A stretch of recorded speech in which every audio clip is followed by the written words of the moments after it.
So since Kano and Minokawa got a tie, and Osawa didn't get love, we're gonna go with the one that isn't tied. But how's it going, Santa, Crixie Star? Hopefully everyone's looking forward to some more 428 Shibuya Scramble. Let me do this.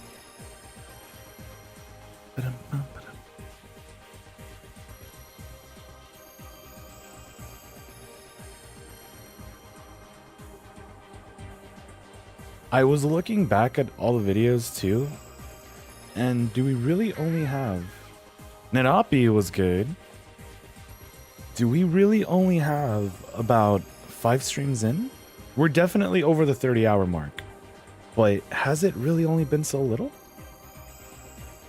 I don't know why I felt like we've been at it for a little bit longer.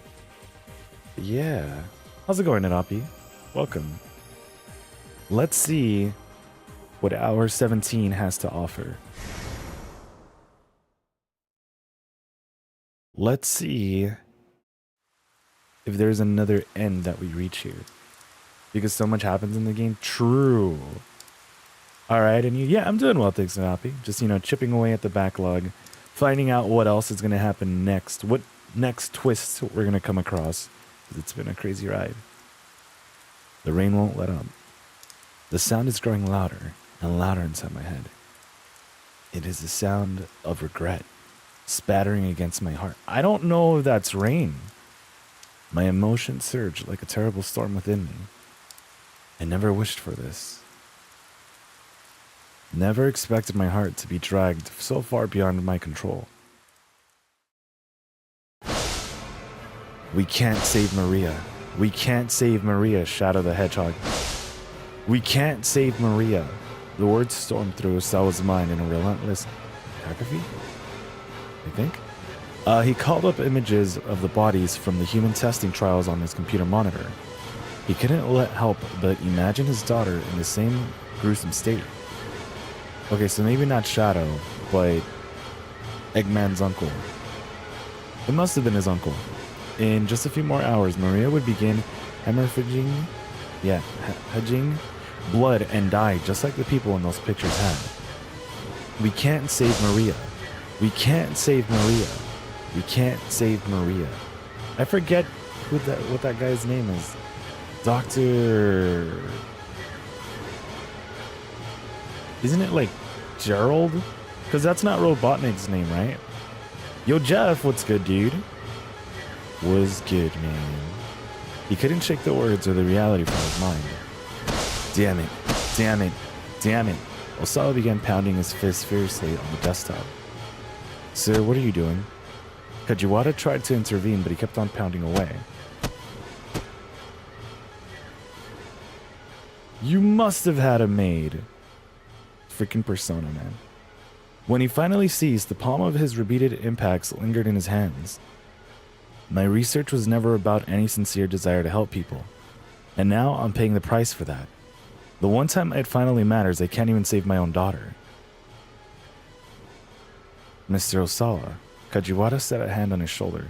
You can always blame yourself later, but for now, think again, good and hard. Is there really no other way to save Maria? Nothing else we could try? Osawa shook his head. The only means we had left of using Tanaka's password to unlock the doors. And now, Tanaka is dead. There's no other way.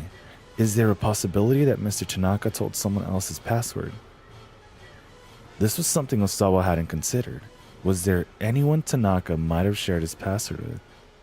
It's gonna be, his wife, isn't it? Only one person came to mind. Well, yes, there may be someone. You're referring to I, sir. Kajiwara cast his eyes down. You figured that out then? Yes. Back during the commotion over the listening device, a necktie clip isn't typically the sort of present to give one's husband's coworker. And yet alone, some might consider it somewhat, inappropriate, Mr. Tanaka wearing it as if it were a matter of course. Yeah. Which implies something about their relationship.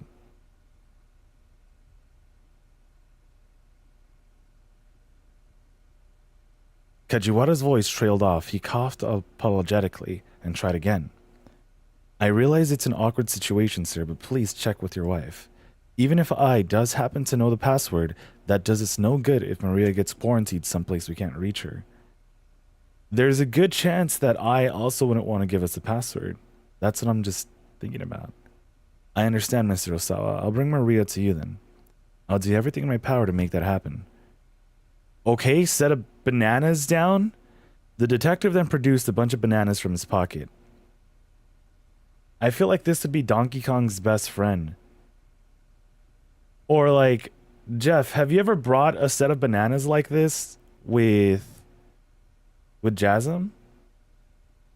Happy birthday. It's not my birthday though. It was not too long ago. But thank you.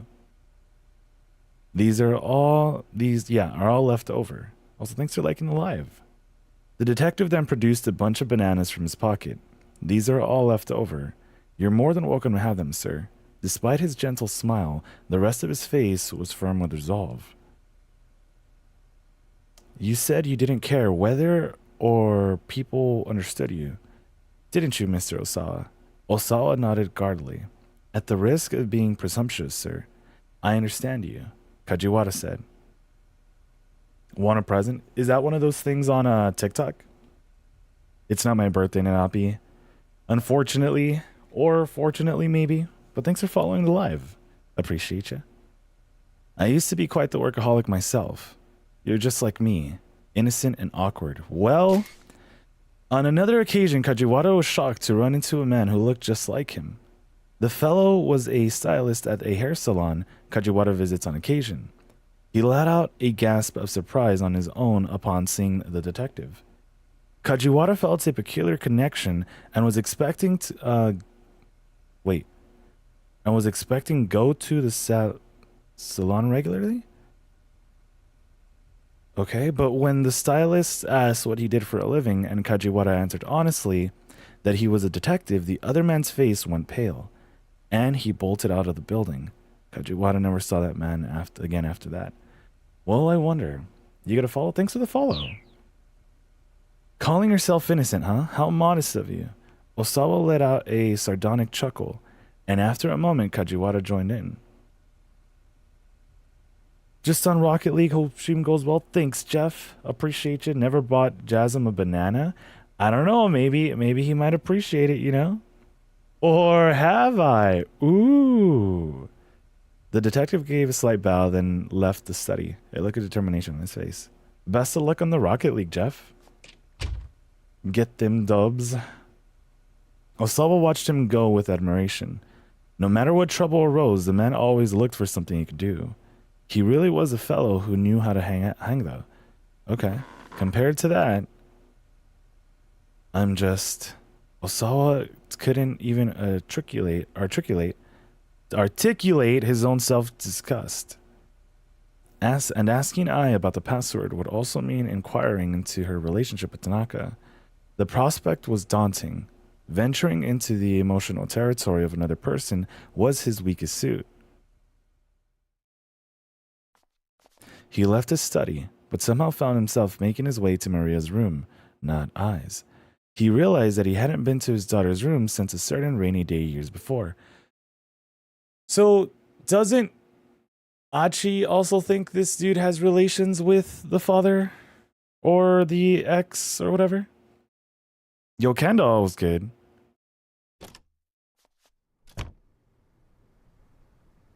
Is this dude like cucking everyone? Now he stepped quietly inside and saw Maria's world laid out before him. A small photo was set atop her neat and tidy desk.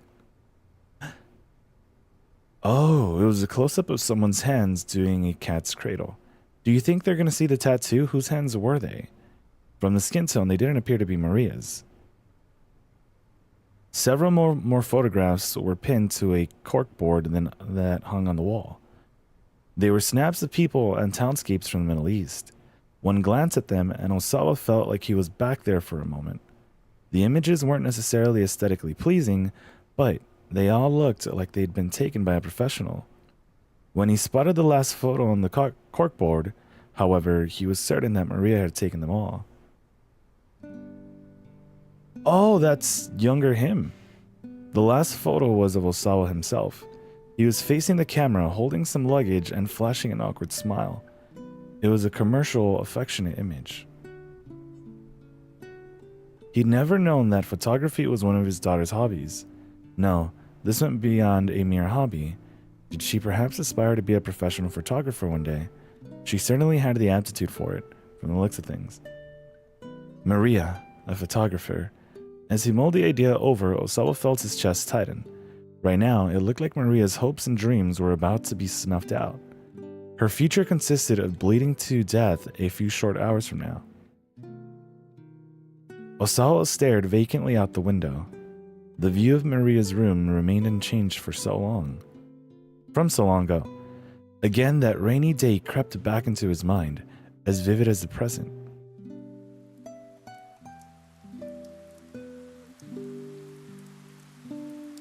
On that day, Osawa was dealing with some pressing business from work.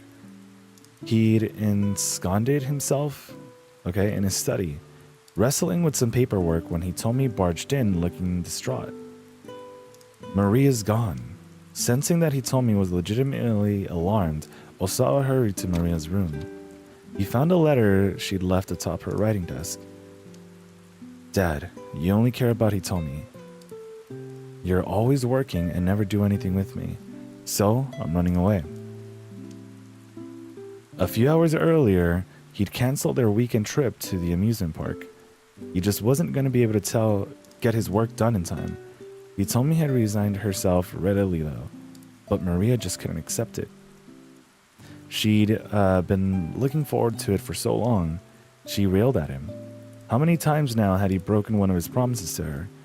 Hitomi understands why we can't go, so why can't you do the same?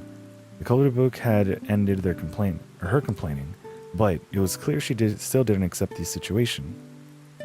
Now, Hitomi helped him look around, but they found nothing missing from Maria's room. Despite her assertion that she was running away, then it seemed like there was no point in being overly concerned. Maybe she's at the park she always goes to. Hitomi looked worried. The park was roughly a 25-minute walk from the house. It would only take about an hour for Osawa to get her and bring her home. But an hour was more than he could afford to spare right now. Dad, I think she's waiting for you to go after her.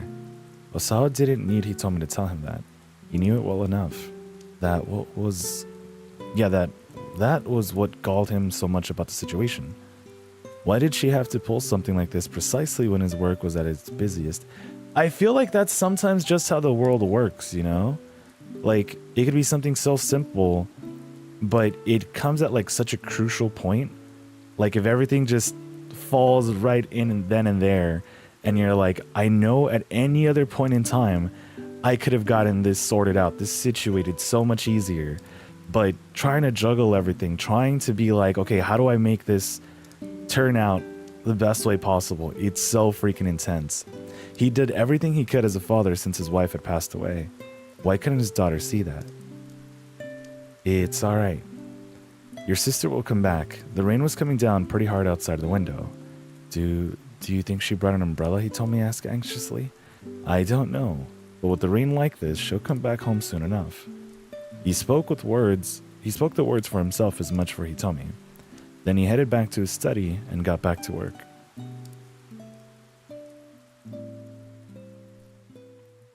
Niga's amazing? No, you, Narapi. No, you, Kendall.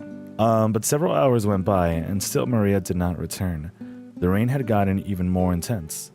Hey, HD, thanks for liking the live, yo. Appreciate ya. The rain had gotten even more intense, to the point where Osawa could hear it in his study. He was so concerned about his missing girl that he couldn't focus on his work, but he stubbornly refused to give in and go search for her. Several more hours passed. At last, Maria appeared at the front door, soaking wet. Osawa met her silently in the entryway. Wet strands of hair clung to the girl's forehead as she looked up at her father with a bitter glare. You don't care what happens to me, do you? Immediately, Osawa smacked her across the cheek with the flat of his hand. It was the first time in his life he'd ever struck anyone. He hadn't known such a violent impulse existed in him. Maria stood there, her hand pressed to her cheek. Tears welled up in her eyes. She began to tremble. On her lips, a small bead of blood. The flood of guilt and regret rose up in Osawa, as if he just shattered something intricate. Yeah, some intricate piece of glasswork. How? How could I do such a thing? He clenched his shameful hand into a fist, and in that moment, he was afraid of Maria. Afraid that his daughter could bring such raw emotion out of him and make him do something so thoughtless. But even more, he was afraid of how stunned he was as a human being. Was someone like him really fit to be a parent? What kind of future could Maria and Hitomi hope for with a father like him? That was why he married Ai, as Makino had proposed. Having a mother he decided would help keep his family together despite their sad excuse for a father. HC, thanks for also following the live. But in doing so, Osawa had dug a psychological ditch between himself and his daughters. A deep ditch so that he could keep his daughters from being hurt. So that he wouldn't hurt himself. So that's what it all boils down to for Osawa?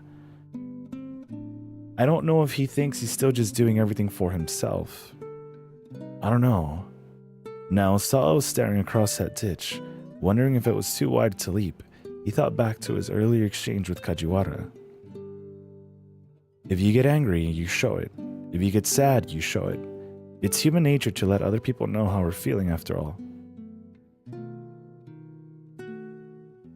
But what if doing that hurts the other person? That's when you apologize, sir.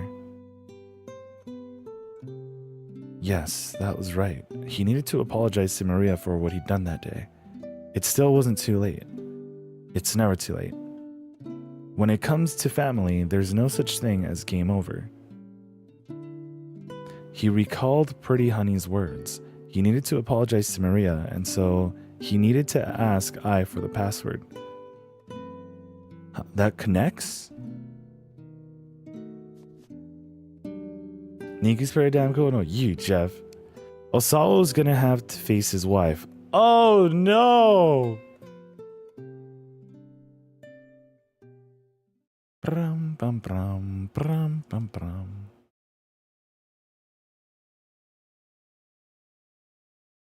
Okay.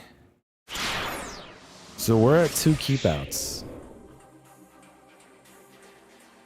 Wow, yeah, I still can't select right. Like, I have to go all the way over here.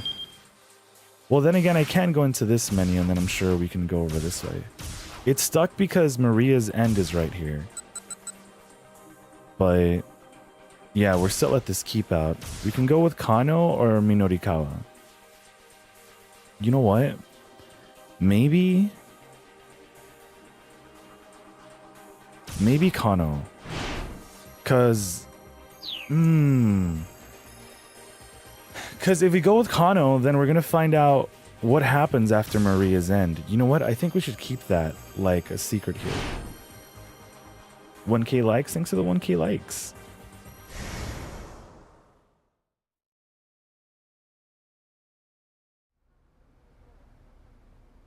The TV news continued to report on how Mamoru Tanaka had been killed in the minivan explosion. What does this mean? Chiaki blinked in confusion. I mean, Hana told us herself that the van explosion was her father committing suicide, didn't she? The only explanation I could think of, Murakawa replied, is that Hana was lying. He scratched his head as he considered the situation. But why, Chiaki said. Ozu let out a snort. Well, it would seem Mr. Toyama had her lie in order to deceive us. What an upstanding individual, using his own daughter to buy himself some time. Yeah, absolutely wonderful. Minorikawa wanted to yell at the guy, but he managed to hold his tongue. We stuck in Maria's and we are. That's GG's. The important thing was that Toyama was still alive, and if he was still alive, then there was still a way to save Heaven Publishing. They'd get the current issue out on time with a big scoop waiting in the wings for the issue after that. From there on out, it should be smooth sailing. Well, no matter Ozu said. Seeing as Mr. Toyama isn't dead after all, we'll just wait for him here. Or here for him. Perfect. He sat back down on the sofa. But Segawa leaned threateningly toward Chiaki. Hey, he snarled. You sure don't know where the guy's hiding? Yeah, where the guy's hiding. You don't? You sure you don't know where the guy's hiding? We don't. Yeah. And even if I did, I'd never tell you. Say what now? He leaned in even closer just as she stood on her tiptoes in defiance, and their foreheads collided with a dull thud. Both reeled back, clutching their heads in their hands. No shot. Just calm down, Chiaki, Minodikawa said as he began rooting through Toyama's desk.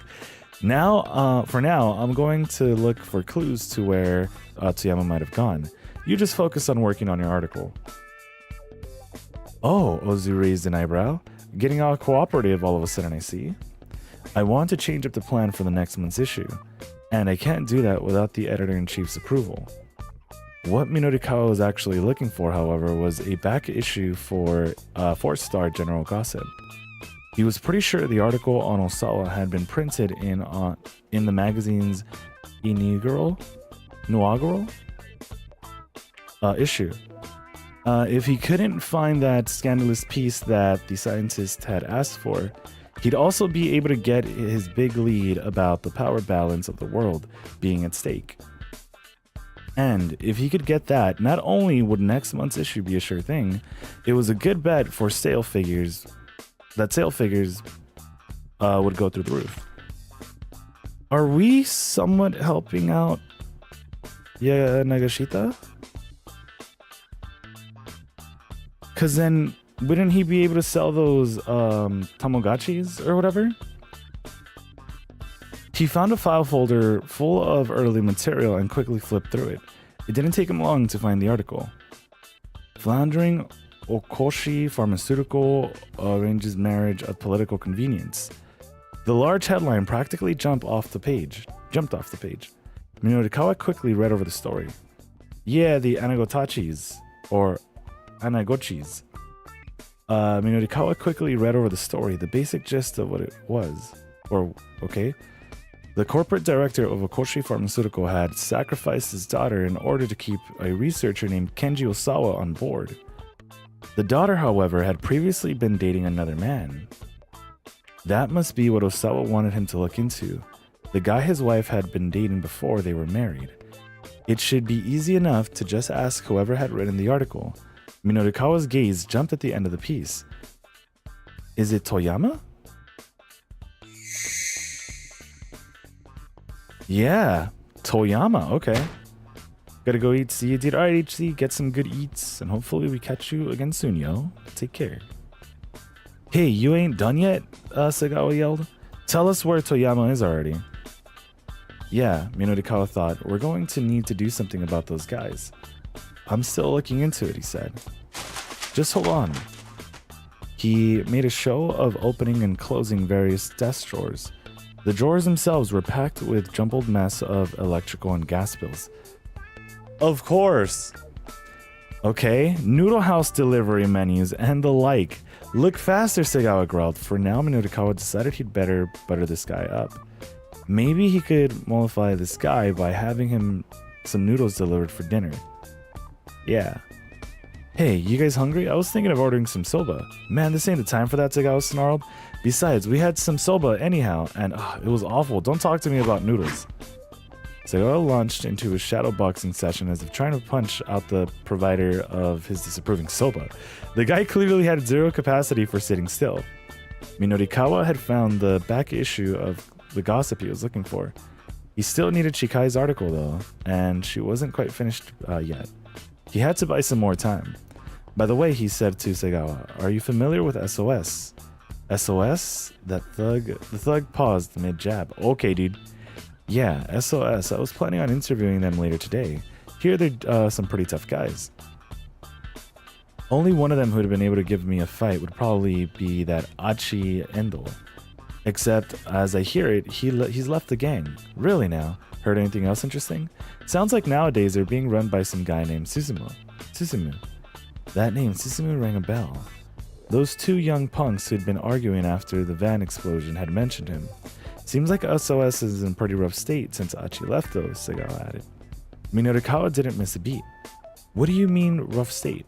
Back in the day, they were all goody two-shoes, never shake folks down or steal or any of that stuff. Guess their founder Achi hated that sort of thing. But now now that he's out, yeah, okay. A lot of rough and tumble, hot-blooded types have been signing up with them. Smart move is not to get involved with SOS nowadays, really. Hard to find a scarier bunch around here when there's a lot of them together. And their main hangout, that's at Inferno, yeah? Yeah, over in Uraharajuku. Known as Urahara for short, the area east of the Japan Rail Harajuku station, around where Takeshita Dori meets Meiji Dori, there are many small clothing and accessory stores here. Set up in renovated houses, most of these shops are on the cutting edge of youth fashion, offering quirky and unique means to personal expression. Man, you've been listening out on the street? What gives? Uraharajuku, huh? Minorikawa smiled to himself. Inferno's location had precisely fallen into his lap. Suddenly, Segawa's eyes went wide. So, that's where Toyama is. Wait, nah, no way a coward like him would be in a place like that. I don't know, you could go check. No way, she has is that like a heating pad? Chiaki looked up from her keyboard. Look, can you please shut up? No, you shut up. That's my phone. Minorikawa pulled up his cell phone out of his pocket, or cell out of pocket. It was Toyama's name in the incoming call screen. Minorikawa's heart skipped a beat. Toyama, where are you? He blurted out as he picked up. Chiaki, Ozu, and Segawa turned to look at him as one. Well, what were you thinking faking your death like that? Even if we could fill those pages and postpone repayment, all it would do is delay the inevitable. I'd still be up in my ears in debt, so I thought if I made it look like I was dead, Minorikawa let out an exasperated sigh. Well, everyone already knows you're still alive. So your little attempt of subterfuge didn't even wind up buying time. What? Toyama's hysterical squeak was painful to hear. This guy, man. So I was working on the edits of when his daughter beats the crap out of him, and it was wonderful. If it's the debt you're worried about, you'll be able to pay back that back real soon. What do you mean? I've landed a huge scoop. You could do a print run of 1 million copies and still sell out if we can run it as an article. Toyama perked right up. Wait, you really mean it? I'll give you all the details, just get your butt back here. But aren't those loan sharks there at the office right now? Fine, I'll come to you. Tell me where you are. The two thugs crowded near, a predatory gleam in their eyes, and Minorikawa had a flash of inspiration. Got it, he said quickly before Toyama could respond. Miyashita Park. I'm on the way now. Don't go anywhere. Ozu and Segawa grinned at one another, then bolted out the door. He lied. Just won an RL game? 9-8? Yo, did you guys go into overtime, Jeff? GG's. Minorikawa said as their footsteps receded. Those guys took the bait. I sent them to Miyashita Park. He allowed himself to cocksure grin. A cocksure grin. Right then. So, where are you really, Toyama? You imbecile! I am at Miyashita Park! No shot! What? Minorikawa fought the urge to pull his hair out. What the hell are you doing someplace like that? Why the hell did you tell me Miyashita Park? I thought it would be a clever ruse. Well, it wasn't. It's no time to be fighting, Chiaki butted in. Yeah, you're right, Minorikawa scowled. Anyway, Toyama, those guys are headed your way. We need you to get out of there and go someplace we can talk. I can meet you there. Right, okay. Okay, they needed someplace safe and public where they could speak freely. Someplace where the staff wouldn't be overly nosy. But where, Minorikawa thought. The familiar cafe by the station, a natural choice. Recalling the noodle house from the menu he'd seen earlier, he opted for that. Nothing suitable came to mind. Probably Toyama should decide. So, I'm gonna go with the noodles, just because the other guy said he was tired of saying noodles. So there's no way he would come here, right? Kage was good. How was the rest of your stream, yo? No overtime? Not even overtime. Damn, that's crazy. That's crazy. GG's. When your ruse is too clever, right? I thought we were going to have to say, oh, we are in a keep out. We have to tell, you know, someone to hit up Minorikawa and ring up a random name. Recalling the noodle house from the menu he'd seen earlier, he opted for that. Dojin Hut, huh? Toyama rumbled the words under his breath. What's the matter? Is there a problem with that? Ah, no. All right, I'll meet you there. It's over in Dojinzaka. The address on the menu. He hung up and Minorikawa quickly gathered his belongings. Chiaki, how's the copy coming along? Well, I'm almost done. Just a little more, I think. All right, bring your computer and come with me. I'll read over what you got so far. Was all right? Nice. You were playing Spyro 2, right? Because I've been having to get back to the Spyro games. Oh, man. So many games, man. So many games. Spyro 2. I think that's probably my favorite Spyro. But I think it's because that's a Spyro I spent the most time with as a kid. Minorikawa waited as Chiaki got ready to head to the cafe. As the two men were heading out of the office, however, someone else opened the door. You've got 14 minutes and 57 seconds left to send to press? The writer submits to the editor submits to the designer, and this is the next step in that whole handoff process. Naturally, being late for this causes quite a lot of trouble. 56, 55... Who are you? A slender man with a gaudy necktie entered the room and sat down in the nearest desk, staring fixedly at his pocket watch. Minorikawa narrowed his eyes dubiously. Who the hell are you? Always make sure to show up 15 minutes ahead of the appointed time. You're just wasting time saying all this. That's just common decency. The man gave no indication he'd even heard Minorikawa's question. I suppose I can wait here, he continued, just for another 14 minutes and 20 seconds. I gotta sneeze.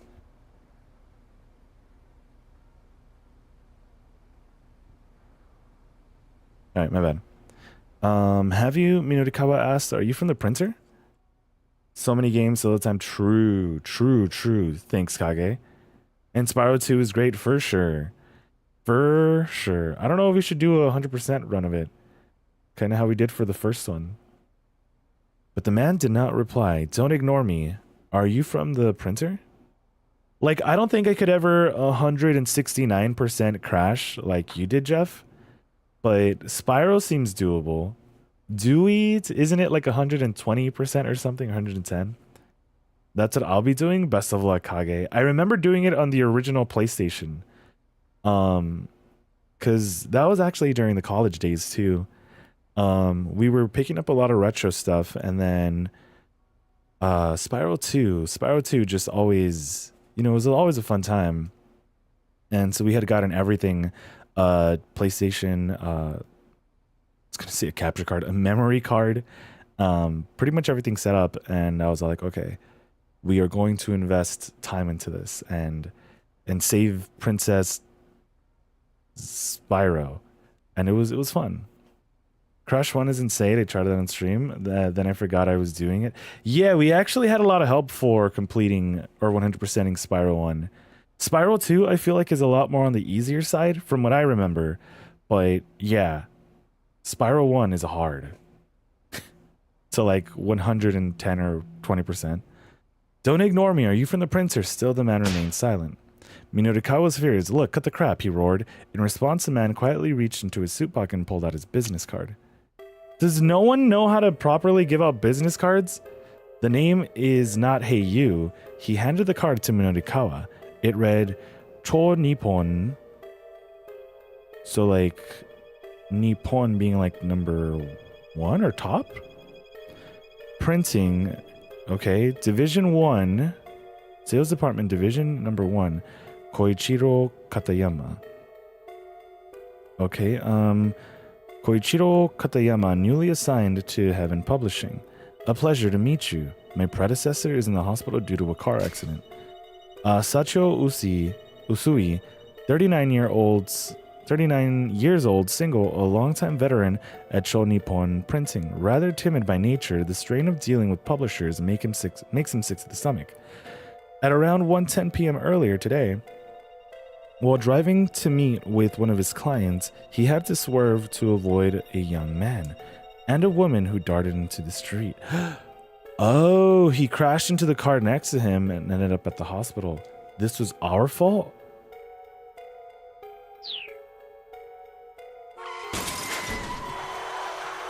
Yeah. Oh, right. Because we had to make that accident happen in order to save... Wait, no. Yeah, in order to save Stanley and Kano. Yeah, this was our fault. Damn. He should make a complete recovery in about 2 months. Well, what are you doing here, Katayama? Minorikawa asked. I thought we had until 8 o'clock to complete proofreading. 8 o'clock? Surely you must be joking. Our company's proofing deadline is 5:30. Katayama stared fixedly back at Minorikawa. Now that had to be a joke. I heard from the editor-in-chief that it was 8 o'clock. I take that to mean then that you don't have any copy for us. It's not that we don't have it, Minorikawa said. It's just not finished yet. Just hold on until 8. Katayama raised an eyebrow. No. Publisher and printer need to work in concert. Perhaps my predecessor was the sort to delay the proofing deadline owing you your circumstances here. But now I'm in charge, and I don't make exceptions. The proofreading deadline is 5:30 sharp, and I intend to keep it that way.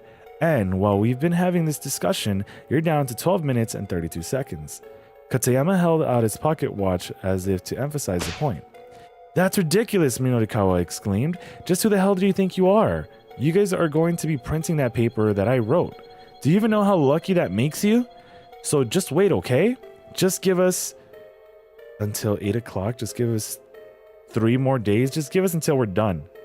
Just give us until we're done. Until you're done? And when might that be, I wonder? Katayama's tone was dubious. I said until we're done, Minorikawa snapped, and I mean until we're done. Katayama thought for a moment and then nodded. Very well. Then I shall wait until you're done. Really? Katayama gave another slight nod. You've got 10 minutes and 46 seconds left. Hey! As soon as I leave here, that's when you'll be done, you'll see. Katayama's face was a mask of cool nonchalance. Okay. You son of a bitch, don't get all high and mighty just because you work for a printer. High and mighty? I'd say it's the people on the publishing side that act all high and mighty. Whatever high-minded claims you might make without us, you'd have nothing to put on the store shelves. Forgetting that the blithely ignoring your proofing deadline makes for more work on our end. Just what are you getting at, I wonder? Now it's 10 minutes and 20 seconds. Minorikawa grounded his teeth so hard he could hear it. His usual tactics were useless here. Katayama was simply too unflappable to be browbeaten. If he backed down now, though, it was going to be over. 10 minutes and 7 seconds remaining.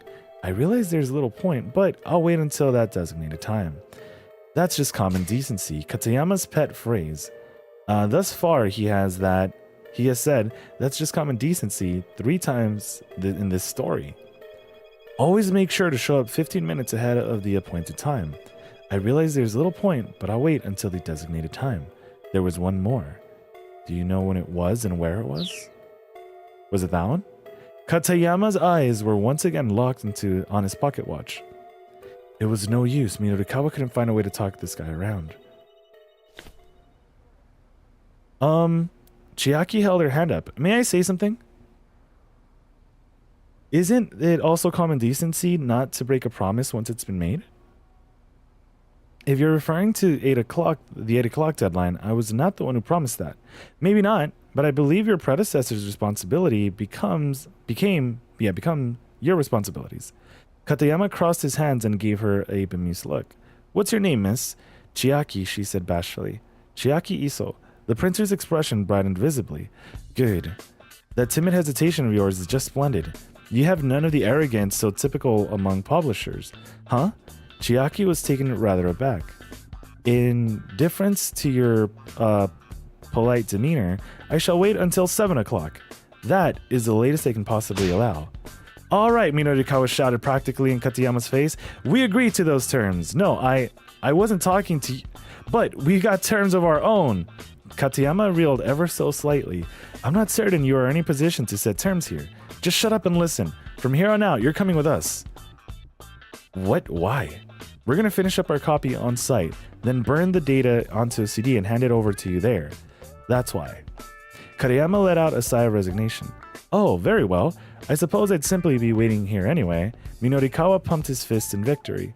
Alright, Chiaki, go on and copy the DTP data that we've got so far onto your computer. Sure thing, Mr. Mino. Oh, he was on the subway with Kano earlier? Oh, he was next to that one guy? The one with the briefcase? He's the one that we kept looking at? Because we were all like, nah, we're not going to look away. So Kano and Stanley wouldn't show up to the back lodge with the killer still. Yeah. So we did something good. At least there's no deaths. From the editing department's desktop. Okay, done. Then let's go. With the others in tow, Minorikawa headed for the noodle house where Toyama would be waiting. He's the one Kano thought was acting sketchy. Yeah. The soba restaurant Dojin Hut was roughly halfway up Dojinzaka. A long-standing noodle shop on Dojinzaka. 2 years ago, the owner passed away from illness. No! Now the restaurant is run by his widow, Maki Yoneda. Is that really how it goes? Like, instead of it being like, oh yeah, that's my wife, that's my widow? Okay. And her two part-timers, Masa from Midoriyama Academy and Mohinder, an Indian exchange student. Despite the sign billing the establishment as a soba restaurant, duck meat soba and chilled curry soba are the only two actual soba offerings. The rest of the menu, for some reason, is all udon dishes. And in fact, both kinds of soba are terrible. Though maybe the chilled curry soba would be okay if someone else were making it. Inside, they encountered the proprietress near the door. She held a massive cleaver for cutting soba noodles. Yeah, clutched in one hand.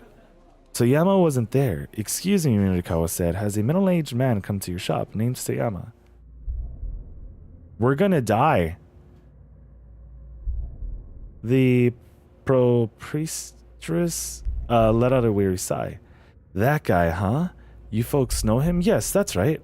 Then I'm sorry. I didn't want to have to do this. It was all his fault, though. You reap what you sow. No shot. Minorikawa didn't know what she was going on about, but suddenly had a very bad feeling. So then, Toyama was here, he asked cautiously. Yes, he came by. Well, where is he now? Please tell me. No, I have no obligation to tell anything to friends of Toyama's. Evidently, there was some bad blood between Toyama and this woman. So if he knew this, why did he agree? The real victim here is me. Her voice rose abruptly to a roar. Now listen up, good to this old woman's story. I don't have time for this, Minoraka thought.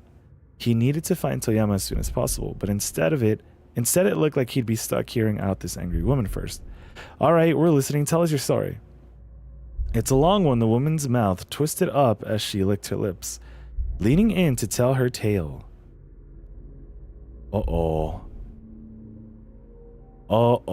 This isn't a good sign. I don't think it's ever a good sign when you see your face in someone else's meat beater, cleaver. Long ago, when I was still in my 20s, I would often make deliveries to Heaven Publishing. They were some of my best customers. Back then, we were so busy, my employees practically worked themselves to death. You see, Dojin Hut had the finest soba in Japan, and our spokesmodel was considered one of the most beautiful girls in the world. Did they give them like a bad report? Back when this woman was in her 20s, Heaven Publishing hadn't existed yet. But Minorikawa figured he'd better not correct her. That would probably just piss her off and make her stop entirely. He kept his mouth shut and listened to her silly tale. But anyway, that's all in the past now. As time went on, we had a lot of delivery customers asking us to put their bills on their tab. So much so that it became a problem, and we changed our policy to disallow that sort of thing. But the fine folks of Heaven Publishing considered themselves an exception to that rule, and that put my part-timer Masa, who does the deliveries, in a bit of a bind. Okay. Oh, Masa's a student at Midoriyama Academy. Yeah. A first-year student at Midoriyama Academy, after getting indigestion from eating too much parfait at a fast food restaurant on Sensogai, he was there with his girlfriend to do a day run for a cooperative eating contest. He wound up going to the restroom 14 times in 1 hour. That's crazy. Unable to stand idly by, his girlfriend called an acquaintance of hers, the gluttonous Chiriko Osugi, for advice on improving Masa's intestinal fortitude. Yeah. It turned out, however, that Chiriko was planning to compete for the same contest. Knowing that they were up against some monumental competition, the two continued their training, wary of the battle to come. Toyama gave her a 1-star review on Yelp. They don't let me increase my tab anymore. 1 star. He took the day off to go on a date with his girlfriend. I hear they're planning to compete as a couple in some ice cream eating contest that's going to air on TV. So they were going to practice to a practice run together today. Honestly, how ridiculous is that? Honestly, I couldn't care less about Masa one way or another, Minakawa thought. This whole experience was turning into a real ordeal. So yes, we were in a real bind. I run a restaurant here, not a charity operation. I'd call and ask them to settle up, but they'd always insist, oh, we don't have any money. And that's a lie. It's gotta be a lie. What else could it be? Otherwise, how could they keep making that magazine of theirs? That Celebrity Confidential, or whatever the hell it is. Celebrity Confidential was a weekly tabloid put out by one of Heaven Publishing's competitors. Minorikawa was just gonna have to let that egregious mix-up slide. And that's not all. The perpetrator spat. Oh, no, and on top of that, their magazine's little gourmet Gabs corner, or whatever they call it, ran a scathing review of us. After that, customers started keeping their distance, and I aged 20 years practically overnight. Gourmet Gab was a column that ran in Celebrity Confidential. There was nothing of the sort in 4-star General Gossip.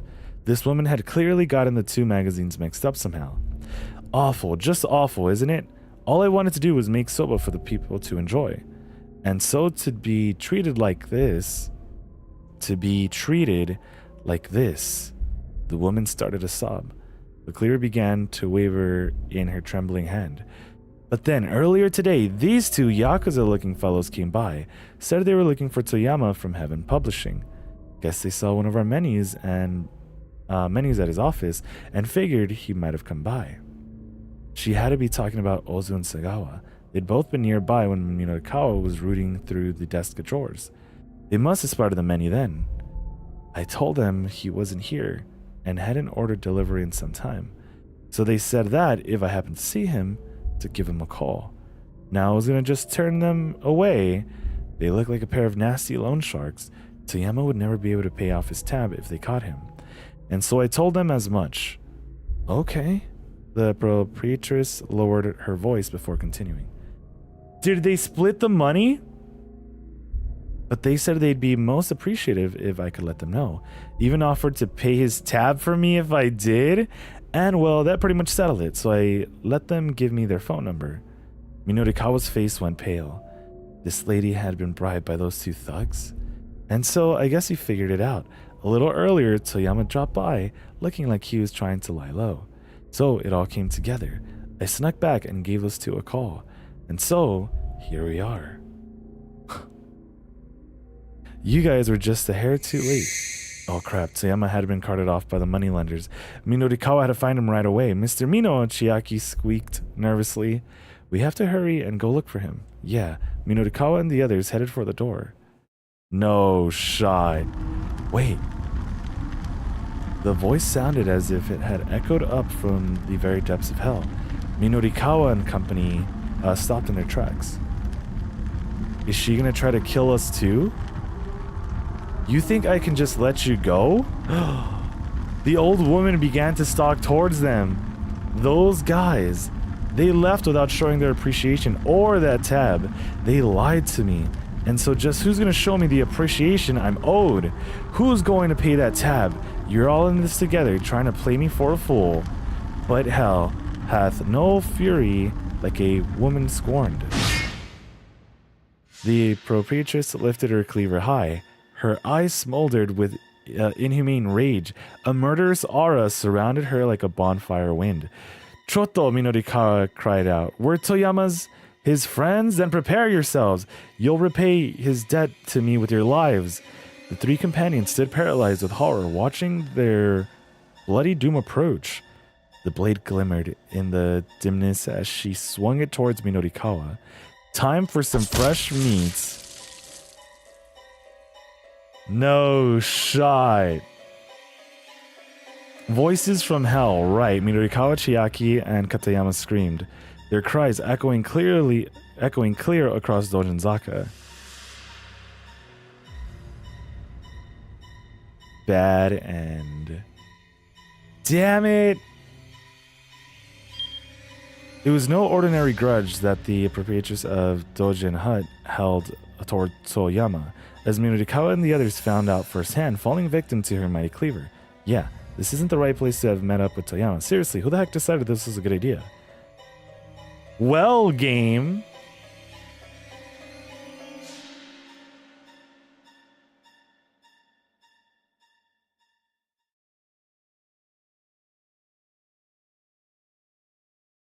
Brim, brim, brim, brim.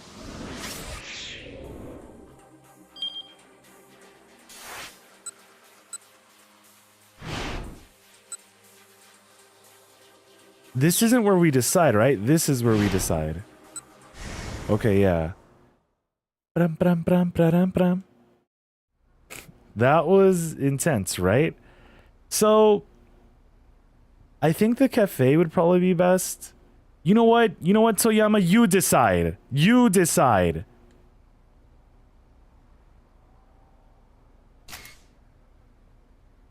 Ooh, very fashionable yet relaxed neighborhood in Shibuya. High-end bouquets, high-end restaurants, high-end confectionery shops, high-end cafes. Okay. Yeah, to the Yayoi period. I didn't know Yayoi was a period. I'm familiar with the name Yayoi, I think. A settlement dating back 2,000 years, okay, has been excavated in Daikanyama, but it cannot be said for sure whether its dwellings were high-end or for the time. Okay, yeah, that'll work. Okay. Hit a three-way intersection, turn left there, then head about 100 meters after that. Take a right. Are we really going to have to remember this? Just in case. I doubt we are, but just in case. Along the way, there'll be a side street of branches that off at a diagonal. So go down that street, take a right on the second intersection, then head right down the stairs there, and it'll look like you need... What? At this slightly curving incline, but go right, and okay. Even the text got on top of each other. This is getting way too complicated. Forget it. I'll pick a place. No shot! Suggested the cafe by the station, but now it was comfortably familiar. He quickly described the location. Okay, Toyama said. Cafe Lautrec. Got it. I'll see you there. He hung up, and Minorikawa quickly gathered his belongings. God damn it. Oh, are we gonna have to go through all this? Because the dude's still there, right? Alright, I'm pretty sure it's gonna be the exact same thing. Oh my god. Bum bum bum ba-dum bum.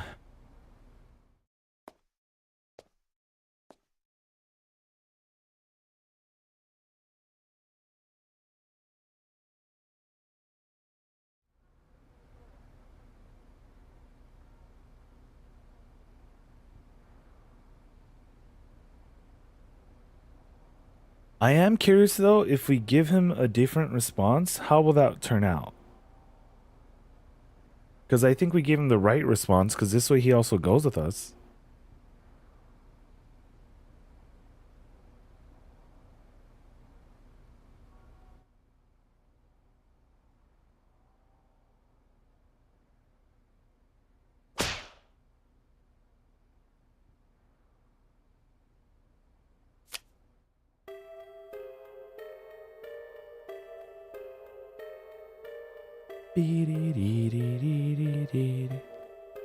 This like soundtrack here didn't also come out in Zero Escape, right?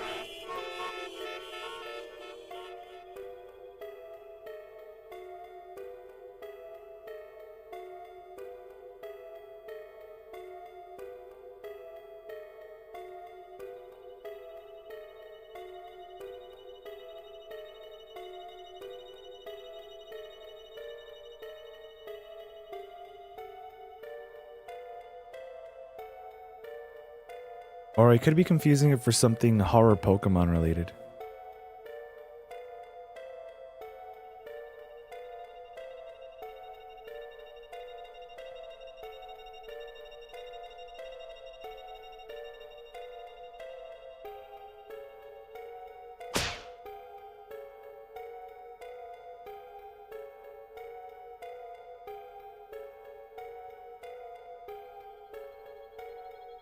Yeah.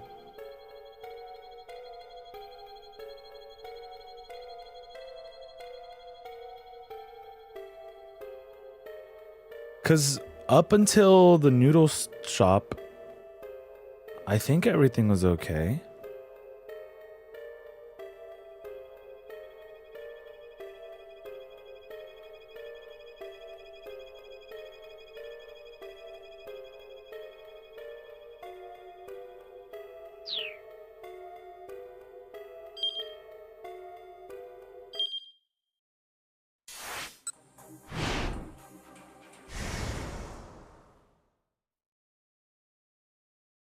My bad, I just wanted to speed it up. I wonder, well, because we're going to be going to a different area. So, yeah, okay.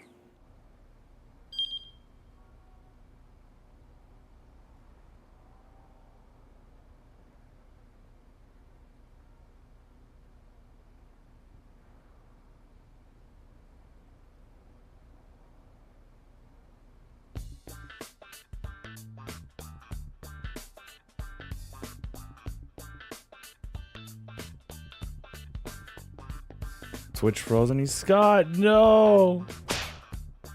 Did it freeze for anyone else?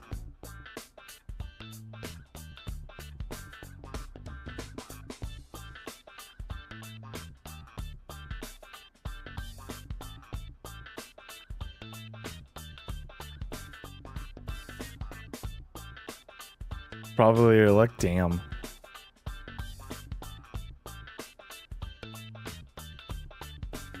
No? Okay, okay.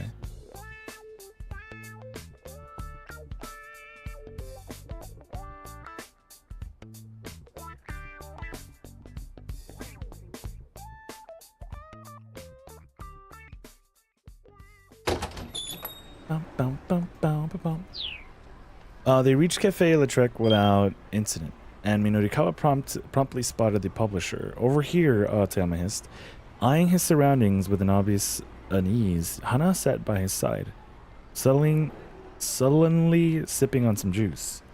The waitress came over as Minorikawa joined them. "May I take your order?" she asked. No shot, it's her? We're alright. This is the place where we were sitting on the floor, right? Water. Just water, sir? Fine, make it a double. Exasperated, the waitress looked back to the kitchen. Toyama looked over at Katayama. Who's this guy? Yeah, I'm Koichiro Katayama from Cho Nippon Printing. Katayama presented his business card. Toyama turned to Minorikawa with a quizzical look. What's someone from the printer doing with you? I'll explain later. There's no time for that right now, Minorikawa replied. Oh, look at how cute she has her laptop. First, you need to answer some questions. Does the name Kenji Osawa ring any bells? Osawa. Toyama closed his eyes and thought. He heads up a laboratory at Okoshi Pharmaceutical. You ran a piece on him in the first ever issue of 4-Star General Gossip. Toyama's face lit up with recognition. Ah, yes, that political marriage piece. Yeah, that one. Do you remember the details from that article? Of course. Who do you think I am? Toyama pulled himself up proudly.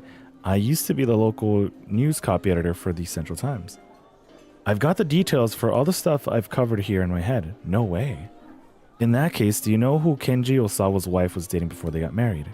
Toyama blinked his eyes vacantly. Hey, what's the matter? Minorikawa asked. This is a pretty tough pop quiz you're giving me. Surprise kids, it's time for a science quiz. What colorless, odorless gas lighter than air used to be for, consumer and municipal gas applications is also known as marsh gas or swamp gas? Helium, ethylene, propane, methane? Tune in next time for the answer.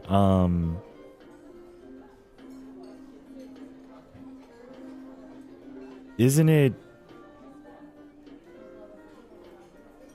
helium? Maybe? Cut the crap, man. You just said you have all the details inside your head. Oh, they're in there, alright. They're just not coming out. Minorikawa slumped. Mr. Toyama, please, whether or not you'll be able to pay off your debts depends on your memory here. Hearing this, Hana cast a cold glare at her father. Alright, I can remember, or at least they can try. Toyama folded his arms and hummed to himself, his gaze turned inward. So, I feel like it was really a common name. Satochikai chirped. Yamada, was it either of those? They're pretty common names, but Toyama shook his head. Minorikawa offered a guess of his own. Hold on, guys. I'm getting a quick call. Let me at least leave this on. Hold on. And I'll also turn on the AC, but let me plug this in. Hold on.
Alright, my bad. Minorikawa offered a guest of his own. Suzuki, Takahashi, Endo, Tanaka.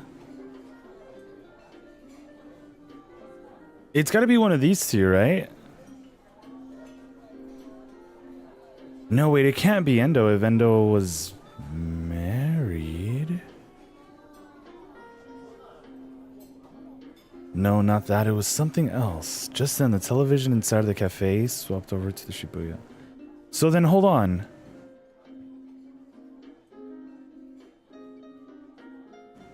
Maru Tanaka? Toyama turned to look around the TV. The publisher blurted, nearly falling out of his seat. That's it. It was him right there. Yeah, that's what I said. Tanaka. Toyama pointed excitedly at the TV screen. Okay. So we were right. Then that's who Kenji Osawa's wife was dating before they got married. Mamoru Tanaka. Minorikawa felt himself getting goosebumps. The victim of the terrorist bombing in Shibuya was also linked to the researcher who was a key terrorist to the viral scare. His reporter's hunch was now certainty. Right now, Shibuya was in the center of some massive conspiracy. This went far beyond even a major scoop. I just noticed that there's like a rose also on her laptop. Mr. Toyama, we need to make sure that the next month's issue hits shelves. Do we make another decision here? Minorikawa called up Kenji Osawa to let him in on the results of his little investigation. The man didn't seem terribly surprised. Probably he'd had his suspicions all along. Osawa told him that there was something he needed to do before he was ready to give details on the big scoop, but that he would call back later. In the meantime, Minorikawa knew he'd have his hands full getting the current issue of Gossip wrapped up before the 7 o'clock deadline. He snapped his hands down on the table. Alright, emergency editing meeting right here, he announced. Well, isn't this dude also going to help us out? We need to get a lead in on the Shibuya terrorist bombing into the next issue. The article about the twins winning the beauty contest can be dropped for that. We'll use the info from Kenji Osawa as the basis for our big scoop in the issue after that. Mr. Toyama, any problems with that? No, that should be fine. But what about the remaining pages for next month's issue? Minorikawa opened the file on his computer. The layout built in the DTP came up on the monitor. The report on the Burning Hammer sales demo, the surveillance camera opinion piece. Okay. The interview with Oari. Hey, this is everything we're putting on, right? These three were finished, the copy already incorporated into the layout. Once Chiaki's street interview piece was loaded in, that one could be checked off as well. There was a copy coming along. I swear I heard a beep coming from somewhere. And after playing this game, I'm terrified. I'm sorry, I just need a little bit longer. The writing seems to still be giving her a fair bit of trouble. The article on SOS was still just a placeholder in the layout, and Minorikawa hadn't even gotten any material for that, putting it even further behind than Chiaki's street interviews. Still, he'd at least learned where Shibuya's legendary street gang made their hangout. He'd just have to take the risk of dropping in on them unannounced to ambush them with some interview questions. Is this really the safest idea? I heard a coffee? Oh yeah, I think they got water and some sweet soda drink. Which, even though I'm not big on sweets, I could try some Japanese sweets. I do like the strawberry Kit Kats, but those soda drinks that they make were pretty freaking good looking. And there was for Shibuya bombing, that wasn't even the layout yet. It was a completely blank slate. Against all odds, they were going to need to put that article together from nothing with just an hour and change. It was an impossible amount of work for just him and Chiaka to do. Well, and how are things coming along? Katsuyama rose and came closer, trying to peer at the monitor. Minorikawa hurried over to cover the screen. Don't look.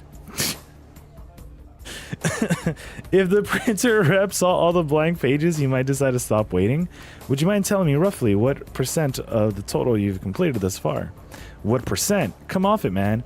We're at 100%. If you're at 100% done, that implies you've already finished. You're already finished. Could I please have the data then? No, no, no. I'm saying our willpower is at 100%. I'm not even going to pretend I understand what you mean by that. Shaking his head, Katayama sat back down in his chair. Minorikawa, Toyama asked, his expression uneasy. So, I know I asked before, but why is someone from the printer here again? Katayama promptly chimed in. The long and short of it is that your proofing deadline has been changed to 7 o'clock, he said. What? But that's impossible. Who's doing the lead-in for the Shibuya bombing? Toyama eyed Minorikawa and Chiaki both stared back non-committally. Then it really is impossible. We'll never meet the deadline. We don't have enough people. No, we don't have enough. Minorikawa thrust out his finger. Mr. Toyama, you're going to write that one and handle the layout. What? Heaven Publishing is your company. Won't you step up in order to protect it? Yeah, this is what I was gonna say. Like, what? This guy's just chilling, having his coffee when he could be helping us out. Won't you step up in order to protect it? Toyama hung his head. Even if I headed to the scene right now, I'm sure the outlets have already gotten their coverage. I wouldn't be able to find anything new to write about.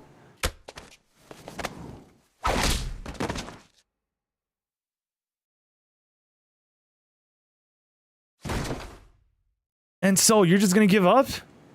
A moment later, Toyama was on the floor, Minorikawa glaring down at him.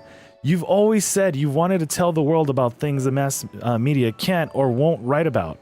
So what the hell is difference does it make if they're already gotten the sound bites thereafter? Minorikawa's voice was raw with emotion.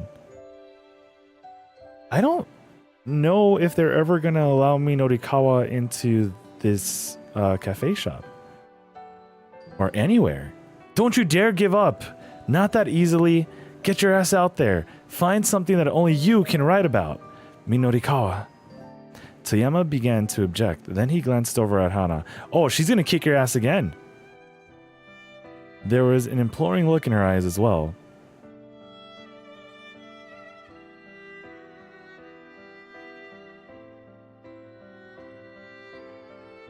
I get what you're saying, Toyama grumbled.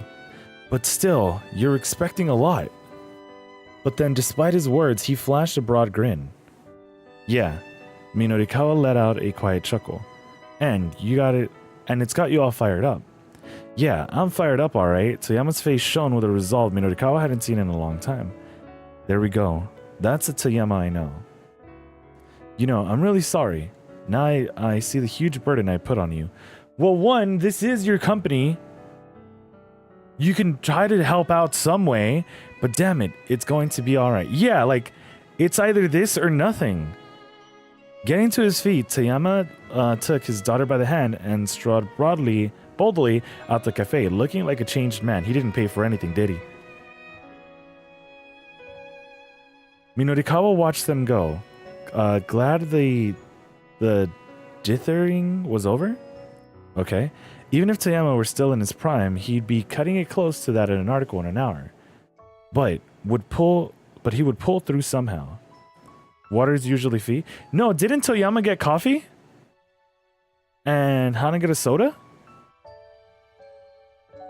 But we did show up after them. I don't know. Father and daughter disappeared into the crowd hand in hand.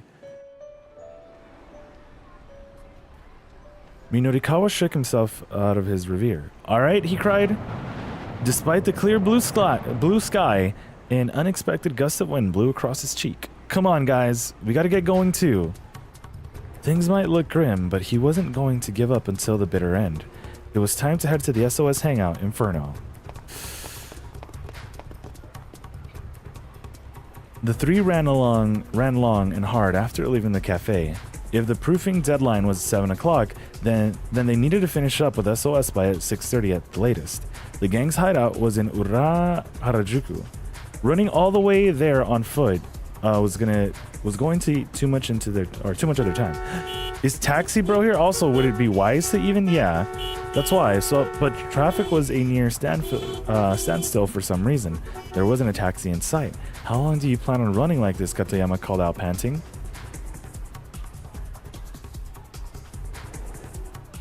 Was that person on the bike wearing something? How long do you plan to keep plan on running like this? Katayama called out, panting. Just take a look on the road. With this traffic, there's no point in hailing a cab. Even Minorikawa was feeling the time pressure now. The weight of it all.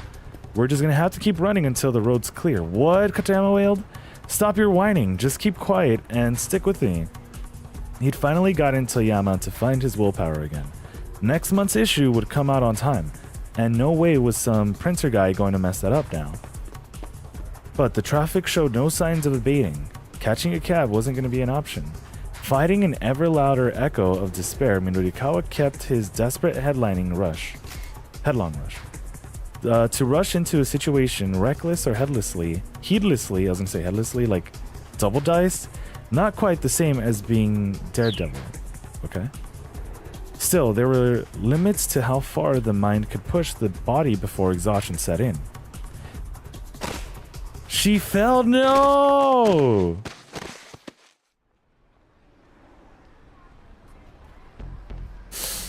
That's a pretty bad cut, too. As they were running across a pedestrian overpass, Chiaki slipped and took a nasty fall. She skinned her knee hard enough to draw blood. Hey you, Minorikawa, snapped at Katayama. Don't just stand there, help the poor girl already. Katayama scared over to Chiaki. Are they gonna fall in love?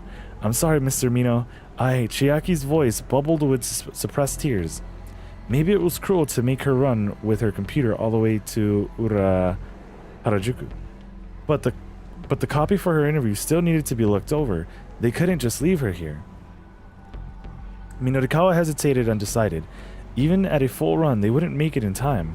And with traffic the way it was, there was nothing they could do. You now have, Katayama consulted his pocket watch, exactly 1 hour remaining. Damn it, Minorikawa raged. What do we do? Relentlessly, the clock ticked. Oh, ticked on. This isn't a bad end, is it? This is a to be continued. Chiaki, that Yakuza dude she headbutted. It wasn't Seigawa, right? I know who you're talking about. I keep forgetting his name. But the dude in the red shirt. Okay. Okay, let's see. I'm surprised this is a to be continued. It was Seigawa? Okay, okay. Then who's the bald guy? Okay. So we can clear this over here, but I guess it's time for... Do you guys want to see what happened? Or do we try to get a keep out and do Kano's last? Kano's story might be very long though, so... Let's see. Because then if we can also clear out other names or other timelines, I don't see why not. A gunshot rang from Tateno's gun. It was Tateno's gun! Did she really die? But it was a wide shot, fired reflexively as the weapon flew out of his hand. A figure had leaped from behind the water storage tank, kicking him in the arm that held the gun. Who is it?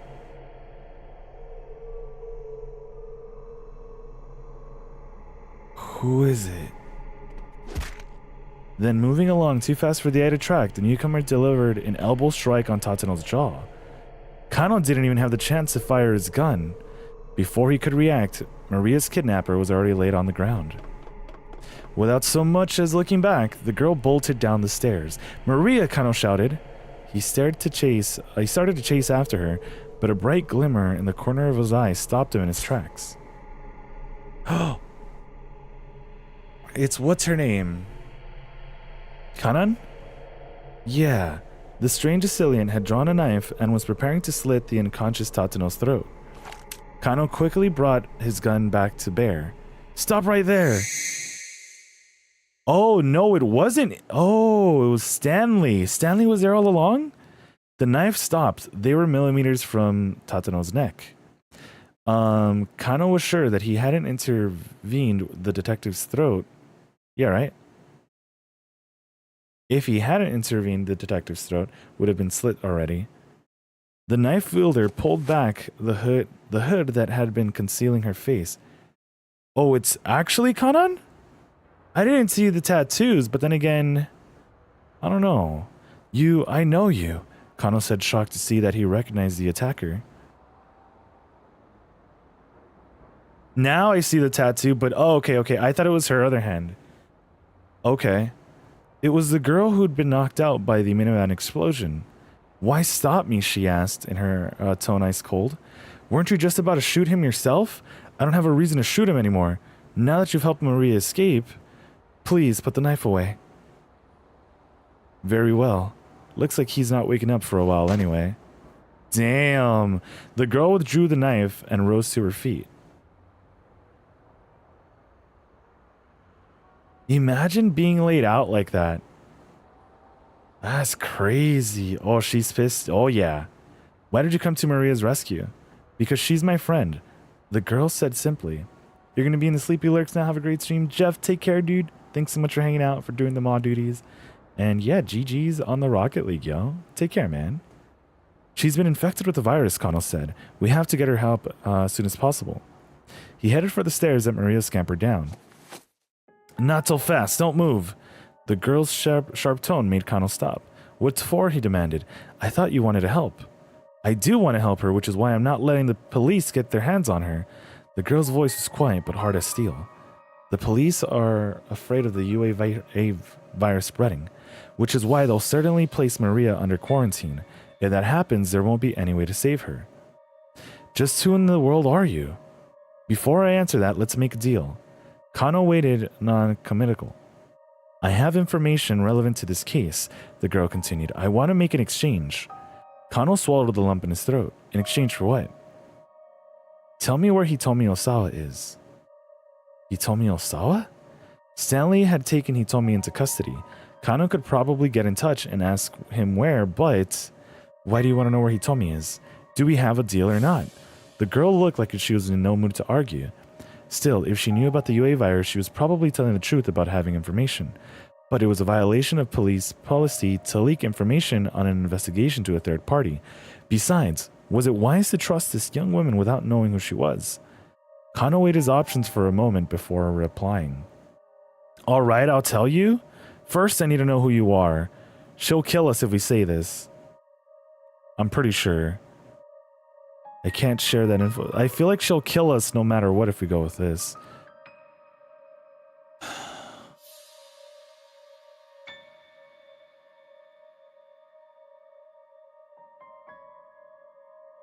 But maybe she'll kill us if we tell her. My name is Kanan. Kanan? You killed us in another lifetime. Kano thought back to the grisly scene at the foreign syndicate hideout. Did she do that? Kano was almost afraid to wonder. As if sensing his unease, Kanan spoke up, her voice low and calm. Once you hear what I have to say, I think you'll be more inclined to tell me where Hitomi is. There was still a lingering trace of adolescence in this strange girl's face. It was hard to believe someone so young could be a covert military operative, and yet Kano had seen how quickly she'd been able to render Tatano unconscious. All right then, guess I'll go first, Kanan began. There's someone out there trying to get their hands on the antiviral drug. My objective is to eliminate this person and put a stop to their plan. Kano felt neither surprise nor horror at her use of the term eliminate. After all that happened today, he realized his sensibilities had gone numb. This person you're after, you're talking about an arms dealer named Alfred, aren't you? Kanan nodded. The UA virus has been weaponized and tested several times on the battlefield to great effect, she said. The antiviral would render this weapon wholly ineffective. Countries the world over are dying to get their hands on it. Then why did Alfred orchestrate this kidnapping? If the goal is to get the antiviral, why not just steal it from the laboratory? There was a lot about this kidnapping case that still didn't add up. Kano was sure Alfred's plan was hidden in those baffling details. Lab security at Okoshi Pharmaceutical was practically perfect. The place is under surveillance 24 hours a day, and getting to where the antiviral is stored requires bypassing 3 sophisticated electronic locks. Getting the antiviral out is impossible. Unexpectedly, a sly grin appeared on Kanan's face. If you were Alfred, how would you steal it, she asked. Huh? Kano was taken aback by the sudden question. He thought good and hard about how to answer. There must be some way to get those locks open, right? Osawa heads to the lab. Wait, heads up the lab. Wouldn't he be able to get it out? If you can't sneak something out, maybe you could sneak something in. You wouldn't need to steal it. Just wait until the right drug hits the pharmacy shelves, right? What? She does kill a lot of people.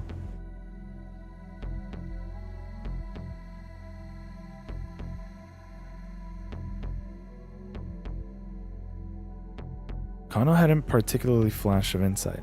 He just figured the opposite was the obvious. Obvious might be the answer. To his surprise, Kanan gave a nod. Very astute. Wait, really? 6 days ago, Alfred injected Hitomi Osawa with the UA virus. What? The tale had taken a sudden and very unexpected turn, so it wasn't only Maria who had been infected, but Hitomi himself. Or Hitomi as well. And 6 days ago at that... Wait, hold on. Hitomi Osawa was perfectly healthy earlier. So that must mean... Exactly. Kenji Osawa administered the antiviral to her. The unsettling thought occurred to Kano. It was supposedly impossible for Osawa to access the antiviral all by himself, but if he'd been able to give it to his daughter all the same, then that had to mean he needed Mamoru Tanaka's help to do it, of course, Kanan said, which is why Alfred bribed Tanaka ahead of time. So that's what happened. Tanaka had been paid off to inject Hitomi with the virus. Yo, Gambino, thank you so very much for that raid. Welcome on in, Raiders. Sure you guys are having a wonderful time. Gambino, how was the rest of your stream? How was the rest of the Overwatch 2, yo? And welcome on in, Raiders. Did we get them dubs today? Hopefully Overwatch was smooth, yo. It was good, thank you. Let's go, let's go. I think... Was Overwatch all you were streaming today? It might have been, right? Rough day, but we move. Let's go, Gambino. GG's. Yeah, for sure. Thank you again so very much for that raid. And welcome on in, Raiders. We are getting closer to the end of this game. So, you know, just to possibly avoid spoilers if you plan on playing it. But yeah, it's a very serious visual novel. You know, just a heads up. But for sure, thank you so very much for the raid. I was playing Call of Duty earlier in the week. Okay, that's probably what I remember watching too. Okay. Getting Osawa to take action at that point wouldn't have been difficult. But why go to such lengths to get the antiviral administered to Hitomi? Why would Alfred have Hitomi infected with the virus to only to then have her father cure it? Huh. It's been roughly a week since she was giving the antiviral. The DDS is still in her body. The what? Essentially, taking blood from Hitomi Osawa now would allow someone to extract minuscule amounts of the antiviral. Kano was stunned. Suddenly, all these seemingly unrelated threats were beginning to form a pattern. So, since getting the antiviral itself out of the lab wasn't an option, Alfred must have thought of using a human vessel, he murmured. Which means that Alfred's really after is... Kana nodded. Yes, Hitomi's blood, she finished. But then they don't have to kill her, right? Because if she dies, well... I mean, you get some beauty sleep in, my guy. Alright, sounds good, Gambino. Thank you so very much for that raid. Get some good sleeps. And hopefully we catch you again soon, yo. Take care. Kanan said. Additionally, the crime syndicate was hired to carry out a relay with the attached case containing the ransom money. This would disrupt the investigation and distract the police, allowing the kidnappers to target Hitomi in secret. Wait, no, hold on. There was something about the story that still made no sense to Kano. Tell me this, he said to Kanan. Why not just kidnap Hitomi in the first place? Why use Tanaka for the vessel instead of Hitomi? Was there really no other way to get at the antiviral?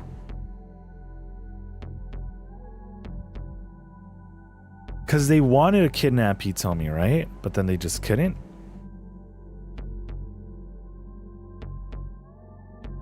Tanaka could enter the lab along with Osawa and secretly inject himself the antiviral. It didn't seem like that would be a terribly difficult. A good question. If getting the antiviral were the only goal, that would be the most expedient means of doing it. expedient. So why not use Hitomi Osawa, Kano asked. Kanan thought for a moment before answering. Tanaka may have objected to the idea of giving himself the drug. I hear that it could have some severe side effects, but she seemed unconvinced by her own words. Do you know why they targeted Hitomi, Kano demanded. I don't, but I'm sure there must be some reason. Alfred hadn't gone with using Tanaka, which would have been the sure thing. Instead, they'd gone with Hitomi. Hitomi was injected with the virus, brought into the lab, and used to sneak the antiviral out. Now the plan was to extract the antiviral from Hitomi's blood. Something about this idea still struck Kano as incredibly odd. So wait, why not just abduct Hitomi from the very beginning? Why kidnap Maria instead? The kidnappers had mistaken Maria for Hitomi. Surely they couldn't have been so foolish to abduct the wrong target. The girls hadn't gotten themselves mixed up, have they? Let's say this, just a tease. So kidnapping Maria must have been intentional, but it didn't add up. No matter how he looked at it, Kano couldn't see any reason to kidnapping Hitomi's sister. It's my fault that Maria was kidnapped. Kanan looked away. I contacted her before all this started. I told her about the kidnapping plan, and I gave her a GPS beacon to give to her sister so that I could track Hitomi's location after she was abducted. But my plan backfired. Maria switched places with Hitomi and let herself get taken by Alfred. The hell? Why hadn't Maria taken this to the police? Or, if she was so determined to protect her sister, why not just get her to leave town or something like that? There must have been some sort of accident though, Kanan continued. The GPS was never turned on after the kidnapping. And I wasn't able to track Maria down. There was something that even Alfred hadn't counted on. Kanan cast a glance over at Tatano. This person right here, she said. So Tatano had disrupted Alfred's plan by going after Hitomi himself. Considering where it's all led, Kanan continued, Alfred must be panicking about now. But we can't let down our guard. Even now, I'm sure the mastermind is thinking of some way to fit what this man has done into his master plan, or into the master plan. Clearly, the twins forgot which one of them was which, right? So it's a perfectly imperfect plan. Is that what you're saying? Precisely. Kanan flashed Kano an approving grin. I heard that from Stanley. Kano said, the man who drove you to the hospital earlier, that case officer, huh? Case officer? So that was it. Stanley was CIA. Didn't we read this already earlier? The U.S. Embassy in Alaska functions as the headquarters to the CIA's Japan branch. As the embassy building is not reliably secure, however, the agency carries out many of its activities in specially constructed embassy annex faculties. Often under the guise of cultural exchange organizations, there are reportedly over 100 CIA personnel active in Japan, but given the inherent secrecy involved, the exact number is not officially known. Now that Kano thought about it, it all made sense. Since Alfred is an arms dealer with worldwide connections, I don't know what nation might be trying to obtain the antiviral. Obviously, any country that has the viral weapon would want to prevent their enemies from obtaining it. It's no huge surprise that people are butting in trying to put a stop to Alfred's plan. Okay, this time it's for sure a beep. A tiny beeping could be caught in Kano's attention. Kanan pulled up a PDA from her breast pocket.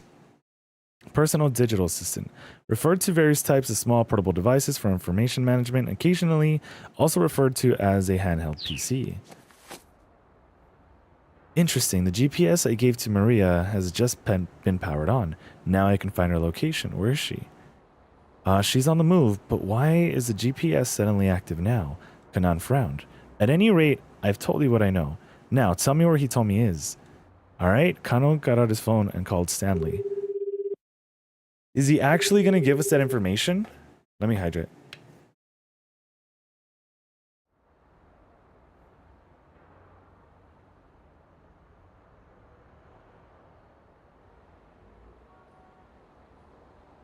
Okay, Endo Electronics, where are you going there? Kano was familiar with the dilapidated old storefront. He had passed by the place countless times. Too long of a story, there's a lot that's happened, Stanley replied. How are things on your end? about as bad as they could be, but I'm getting closer to the truth. Please make sure you keep Hitomi safe. Alfred is after her blood. Her blood? Kano told Stanley what he'd heard from Kanan. I see. So that's what's going on. Once we're finished with things in Donjinzaka, I'll bring Hitomi right back to the precinct. Where is she? Kanan asked as soon as Kano had hung up. She's on her way to an electronics store in Donjinzaka. I see. Kanan checked Maria's location on her PDA. First, I need to get Maria, she said. I'll get to Hitomi after that. I'm going with you. Be my guest. With that, Kanan was off and running. I have a feeling like we could have died there like at least twice. Wait. Did he say that he looked... Hold on. Kano took one last glance at the unconscious Tantana, then hurried after Kanan as fast as he could. They ran from South Hill in Nanpedai toward Shibuya Station. As they darted, then weaved madly through the narrow side streets, Kanan took an occasional glimpse at her PDA. It felt to Kano like they must be taking the shortest possible route to Maria's location. He stayed quiet, keeping pace as Kanan led the way. Before he knew it, they were heading up Dojinzaka. In not too long, they'd been at Echo Electronics. Hey, Kano called out to Kanan. What? She shouted back without turning. Are you sure this is the right area? Are you doubting the GPS? No, it's not that. Actually, can I see that GPS unit? I'm pretty sure she's going to say no. Kano peered over Kanan's shoulder and saw that GPS was indeed pointing in the direction they were headed. They weren't just running around at random, nor was the unit broken. Huh? Endo Electronics is right up ahead, he said. What? Kanan stopped abruptly. What are you suggesting? The twins are heading for the same location, that's my guess. Still, what did that actually mean? Kano hadn't figured that out yet. They took off running again, and before long, Endo Electronics came into view. Kanan stopped in the front of the shop door. Right here, she said, glancing again at her GPS. I knew it, Kano thought. Endo Electronics, the same place he told me was headed. Guess we're all winding up together, Kanan said, or else we've been brought together. She peered keenly at the building and its surroundings. Kano swallowed hard. We? You think you've been roped into this too? Quite possibly. Kanan flashed a winning smile, then started to head into the shop. I hope Kanan kills that one dude, Alfred. Hold on. I need to report to HQ. Kano hurriedly called Kuzi on his cell.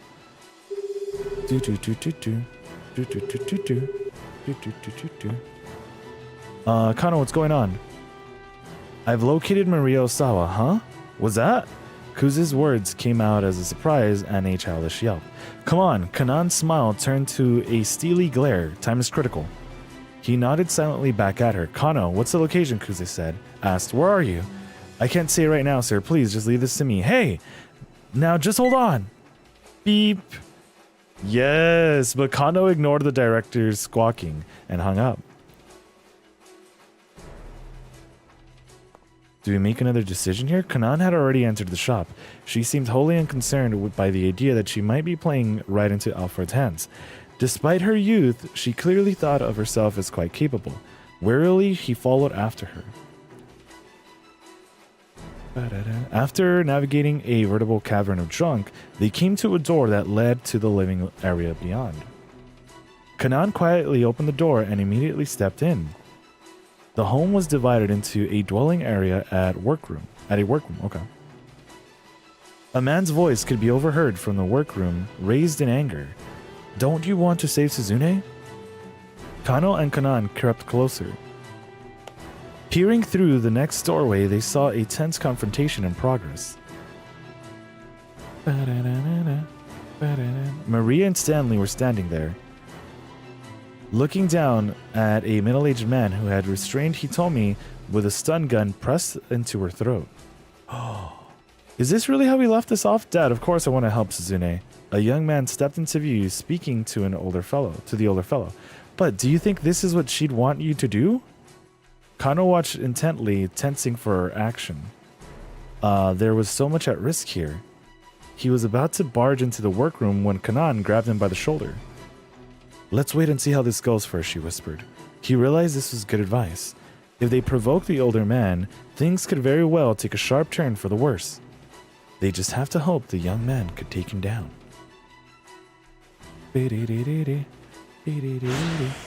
Add another keep out. Okay.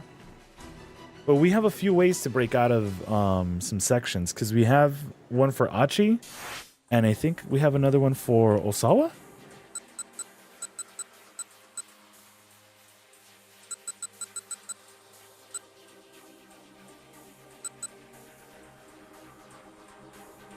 Wait a minute.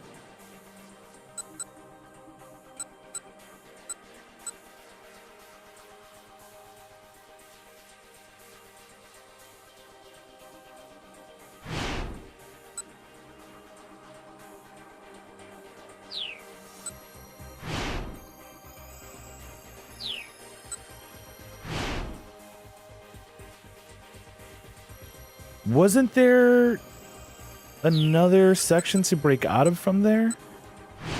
Because this didn't matter. Maybe there wasn't.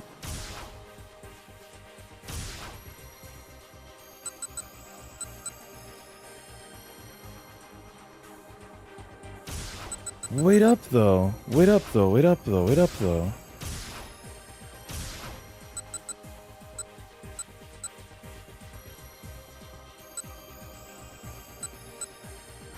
Because these were all just decisions.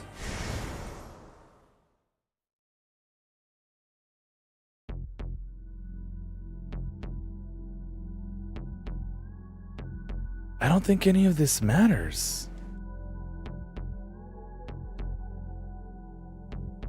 Isn't there a highlighted word or something somewhere?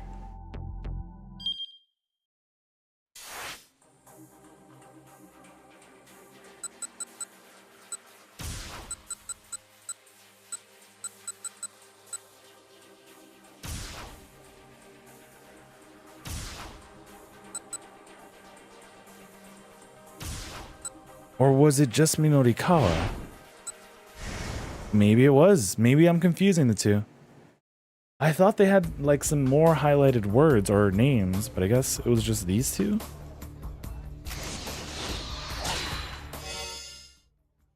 Bum bum ba-dum.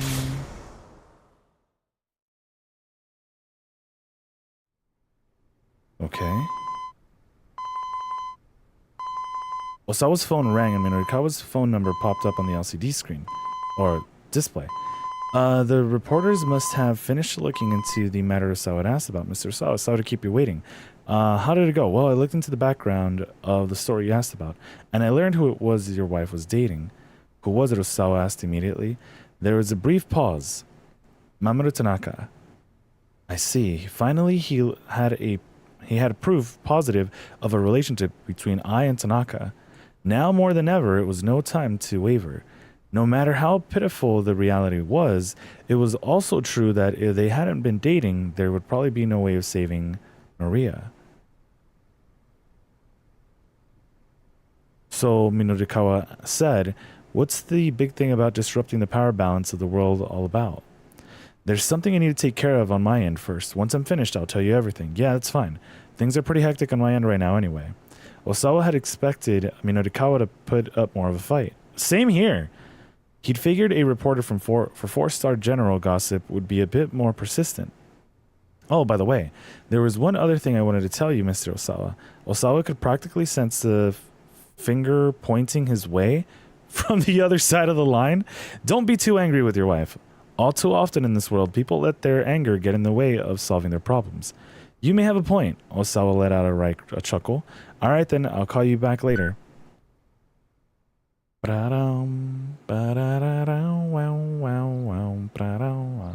Osawa found Ai standing by herself in the yard. She kept her back to him as he approached. May I have a moment, he asked quietly. What? She still didn't bother to turn around. There's something important I need to talk to you about. I'm not in the mood right now. Please, I realize you're upset about Tanaka's death, but at the mention of Tanaka's name, I slowly shook her head. Don't just tell me what you want. Hurry up and get to the point. Osawa tried to move closer to her, but she pointedly kept her distance.